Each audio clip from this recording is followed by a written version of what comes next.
Next up, I'd like to welcome Annie O'Connell. Annie is one of our field officers out there, and Annie's worked very closely with the Perrindale Society in setting up this next generation block. So Annie's just going to talk through some of the operations and how these things are structured.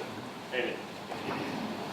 So just the first picture being about familiarising ourselves with what, or just reminding ourselves what our previous progeny tests look like, with the meat production being assessed in the terminal size and the males from the dual purpose ones, maternal performance being measured with those dams returning into that CPT site, which is automated. You're getting a DNA, once you've got the DNA of the progeny, because they're going to be the dams instead of saving that. Right, I will move on to this slide. But the 5 sites for the woodlands, Kawa, Ashley Dean, Tahi and Onslow, being throughout the country, with the low end and the high hill sites. And 30 rams are being assessed in that in those trials, and this, with the same rams being used at each of those sites, we get that G-mode E. But as Graham mentioned with the review recommendations, more rams, younger age, more farm-relevant environments. It's very hard. Try to raise out, Graham. More farmer-relevant environments and partnership with industry. So with those 30 rams now, we're still going to keep those hubs going as Graham mentioned with the 2 sites. So 5 sites have become 30 rams. The more those highlights from the review. So to allow that for the next generation sites, they've dropped down on the lowland sites, and we now have 1 at Invermay, so there's no mating at Bukowa and Ashley Dean this year. So the 30 rams are the hub sites, and they are then connected to the next generation site. So we've got the progressive meats one for terminal size, and it's about 40 rams are being assessed there. There's 2 link sites to our hub. The other site that Graham mentioned, the Silver Fern Farm and the Farm IQ, partnering with them at Duncagan, 25 rams are being assessed, and again, we've got 2 linked rams in there, so we're linked to our hub. As we were just talking about with the Skeppy, 25 rams are being assessed there, and again, we've got those 2 CPT, but Perrindale rams that are being assessed at the hub, as well as at the Skeppy site. So we've got great linkages with those next generation sites in the hub. We have got room or thoughts about other next generation sites that could be coming on board. There's been discussion around FE, should there be one with an FE focus? Maybe we've got some other breed or trait focused sites that could be proposed, or another processor site, so we're going to hear about those. It's all about what we can afford. And it's about being organised and being a linked group yourself. In an ideal world, those next generation sites would then be linked back to the home farms, back to more breeder sites as well. But it's a little bit difficult with the ram hoggets. We do want to use them for that unprovenness of getting that more genetic merit. But with ram hoggets, they weren't very well suited to AI from what we could understand, which meant we had a longer mating period. And the health protocol that we needed to protect breeders' farms sort of prevented the use in the same year. So we weren't able to achieve the sharing that you had managed to do at your one right, but whether or not we can come back to that and address that. But what we thought we'd do is we review the results at weaning, and we look at the progeny that we're getting per site and make sure that we aren't, with the natural mating, we aren't just losing some size, getting no progeny, or some size getting way too much. Have a look at the spread of progeny age. Do we have to have such a long mating period? And we'll have a look at the occurrence of health issues. Do we need such a long health protocol, or is there something else we could do to quarantine them when they go to the home farm, but they can still be used with ewes there? We also can have a look at research in AI of hoggets, or just go back using turtles, but we really want to try and use hoggets if it's going to be feasible, and for those reasons that Peter was talking about.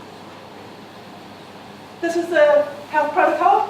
So from where we went from the home farm, getting the vaccinated maternal ones, then they were moving to the site on the 14th of, I've got a wee animation here, the 14th of April, and then they weren't finishing through this, so the natural mating started on the 19th of AI on the 26th, so that they were getting, that was the link size, so that around the time of the peak mating, but they weren't being able to return to the home farm until the 17th of June, so you can sort of see how it's a bit difficult to share those rams and get those back to the home.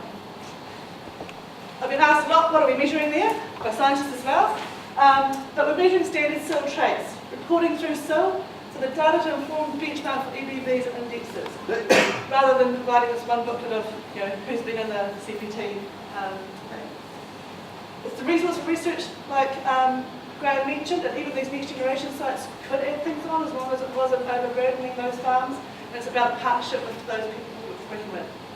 And I've got a question there, and maybe you give me some feedback on that, board, about whether or not we should be reporting on participation in CPT, or whether or not that's satisfactory to go through. We're just having it come through itself. Okay? I'd love to hear your views on that. Terminal sire, next generation sites, relying on sire-only parentage, that saves a little bit of money. And the litter size is being controlled by knowing what lambing groups they were in, as singles, twins, and triplets. And they're doing the fetal aging by shedding off, so that they know that they were born in this particular window week, I think, so it'll be a bit different for each of the sites.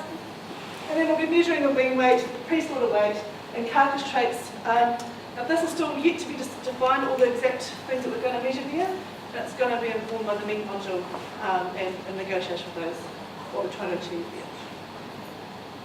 Dual purpose. Here we're going to go for the sire and dam parentages because we're going to use those progeny as dams in that trial. So it makes sense to getting more measurements on that particular animal, so the DNA parentage of the dam is also worthwhile. And that way, for this particular site, they really wanted to land. There was one mob, which was great for ensuring their environment's the same.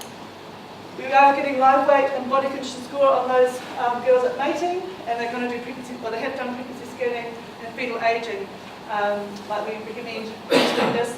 So they're doing that unshepherded lambing, so they're being out in the hills for a natural commercial environment. We'll be measuring the wean weight and the pre-slaughter weight, but again, we've asked them to kill at alliance, but we need to have some discussion about exactly what traits, or what measurements are going to be done there, and we will follow that one kill that was the feature of the Perindale Society. Live weight 6, eye muscle area, FEC, FE, these are all things of interest.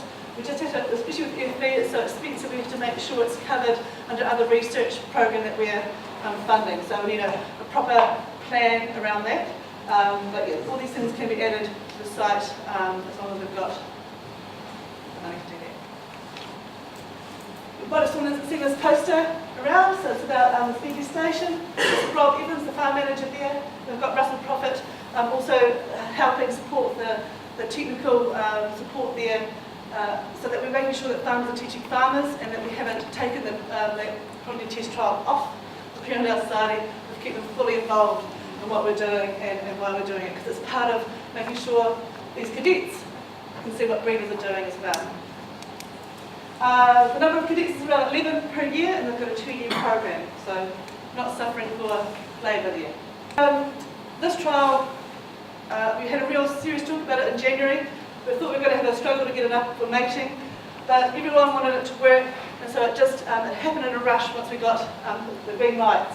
And so these ewes were just being tagged, the equipment to weigh them, and the tags had only arrived on the Monday. This was the Wednesday we're getting started into it for the first time. This equipment had only arrived on the Monday. The guys that had it already installed, they started to put a canopy over it, putting up poles to make it a bit more of a structure to keep them out of the weather. And we were able to do live weight and body condition score on that Wednesday. So it's only 2 days after this stuff's arriving. So I was really impressed with the help from Gallagher, the support to get that stuff there and get it up and running, and also the willingness of the site and their partnerships to make this work. Is it a hill country? Yeah, it is. So this is up the top, having a look over the speedy station. There's a look through another view. There seems to be a feature, lots of trees in the paddocks. That's probably about to keep for erosion and stuff, and just sympathetic with the environment. But yeah, certainly not dairy country, is it? I'm also told it is very, it's like to be snowing, the very much of the snow line out for the winter. And this was us with Joe, doing DNA sampling and frequency scanning with this Nearly Cadet using some of the equipment here. And we are, we're happy to use whatever equipment.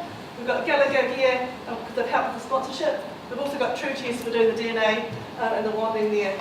So this is just pregnancy scanning was happening. That's Graham Maxwell there also partnering. Pregnancy scanning unit there, and the sheep are going through into the Gallagher one, into the Gallagher set to be measured. So very efficient system. And plenty of, you can see they've already got a huge structure built just to make it smooth. And that was just a grassy pen before that. And this was a skier. He was actually a previous cadet, so he was he's gaining his skills in that fetal aging. He had some experience with it, but it's also another feature they really want to look after, keeping that generations of cadets coming back and teaching their young ones as well. So